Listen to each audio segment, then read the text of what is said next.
Top quality और consistent performance के लिए सिर्फ सिल्वर पंप। टॉप क्वालिटी और कंसिस्टेंट परफॉर्मेंस के लिए सिर्फ सिल्वर पंप, नाम याद रखना। एका युट्यूबरला काल पकडण्यात आलं।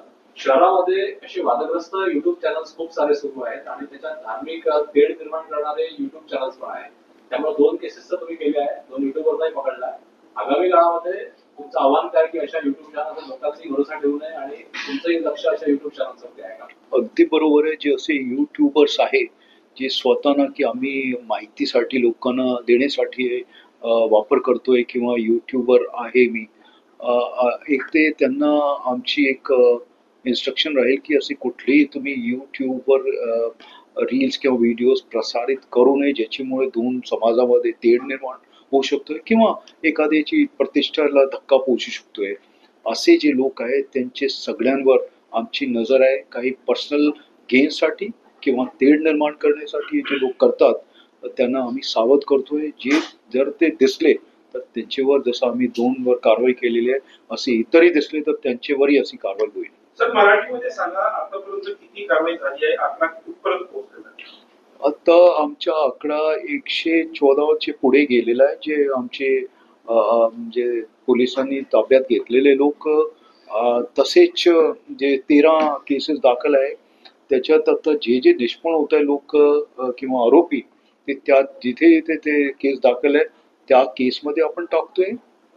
काही लोक असे ज्यांनी सोशल मीडिया किंवा इंटरनेटवर काही व्हिडिओज वगैरे टाकले होते त्याच्यासाठी आम्ही वेगळे 4 केसेस दाखल केले। त्या केसमध्ये ते आम्ही त्यांना आरोपी करतो आहे। सर, आयपी ऍड्रेस ट्रॅक करणार होते, आतापर्यंत किती आयपी ऍड्रेस ट्रॅक करण्यात आले आहेत? ते सध्या आम्ही तुम्हाला सांगू शकणार नाही। आमची जी वेगळी टीम त्याच्यावर काम करते आणि काही युट्यूबर्सवरही आम्ही कारवाई केलेली आहे याच्यात आणि हे तुमच्या समोर इतर जे आम्ही कारवाई करतो तुम्हाला देणार। शेवटचा प्रश्न असा आहे, काल दोन बांधकामावर तोडकाम करण्यात आलं आणि हायकोर्टात सुद्धा या प्रकरणामध्ये 15 एप्रिलला पुढची सुनावणी आहे। जरी नागपूर पोलिसांचा फक्त संरक्षण देणे महानगरपालिकेला एवढा जरी संबंध असला तरी तुमची भूमिका संपूर्ण प्रकरणावर अद्यापर्यंत आलेली नाहीये। नागपूर पोलिसांची या संपूर्ण प्रकरणावर भूमिका काय आहे? आमची भूमिका स्पष्ट आहे। जे इलिगल काम करतात, जे क्रिमिनल आहे त्यांच्यावर स्ट्रॉंग ऍक्शन झाला पाहिजे। आपण केस त्यांच्यावर दाखल केलेले आहे आणि ती जे त्यांची इलिगल जर हे असली कुठली घर वगैरे प्रॉपर्टी वगैरे एन्क्रोचमेंट मध्ये असली, कारण ते आमची नेहमीची कारवाई आहे। याच्यात हे जर सापडले तर त्यांच्यावरही कारवाई होईल जसं आपण इतरांवर करतो। सर, नागपूरमध्ये गँगस्टर होते संतोष आंबेकर आणि इतर त्यांचे इकडे यापूर्वी पाडण्यात आले होते।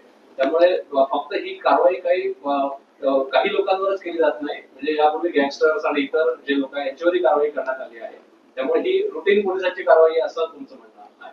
क्रिमिनल्सची कोणतीही जात किंवा धर्म नसतो, आपण त्याचप्रमाणे करतो। जसं तुम्ही सांगितलं असे अजून लोकांचे नाव जर निष्पन्न झाले त्यांच्यावर आम्ही अशीच कारवाई करणार। सर, एक सवाल, प्रधानमंत्री रविवार को आ रहे हैं, किस तरीके का उनका दौरा है, किस प्रकार की सुरक्षा है, ये तो हिंसा आई उसके मद्देनजर कितनी पुलिस सतर्क रहेगी, किस तरीके की सुरक्षा घेरे में प्रधानमंत्री रहेंगे और कहाँ कहाँ कार्यक्रम रहेगा?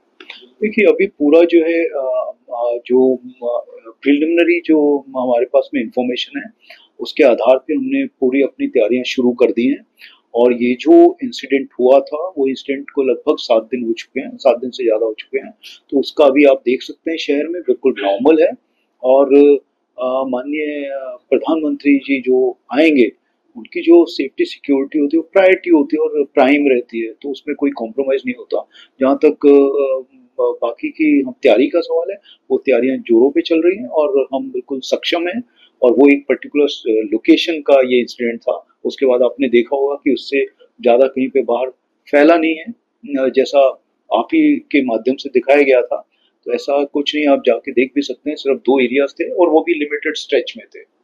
तो परिस्थिति बिल्कुल ठीक है और क्योंकि इसके आगे बहुत सारे फेस्टिवल्स भी हैं, उन सभी की तैयारी हमारी जैसे हमेशा होती है उसी आधार पे हम लोग कर रहे हैं। प्रधानमंत्री जी कितने घंटे नागपुर में रहेंगे और क्या कार्यक्रमों की रूपरेखा आ गई है? इस पे मैं अभी कुछ बोल नहीं पाऊंगा क्योंकि अब जैसे मैंने बताया अभी कोई मीटिंग भी जो है दिल्ली से जो हमारे एसपीजी आती है या बाकी की चीज़ें हैं वो अभी नहीं आई हैं और हमारी जो यहाँ लोकल लेवल की जो मीटिंग्स होती थी वो मीटिंग्स की शुरुआत हुई है। सर ते तुमच्या शेवटचं झालं ना ऍक्सिडेंटचा वेगळा विषय होता, तो वेगळा नाही. कोणतं आहे? ते काय कशाला? ठीक. माहिती नाही सोबत त्यांच्या नाही, end करा, मी सांगतो तुम्हाला.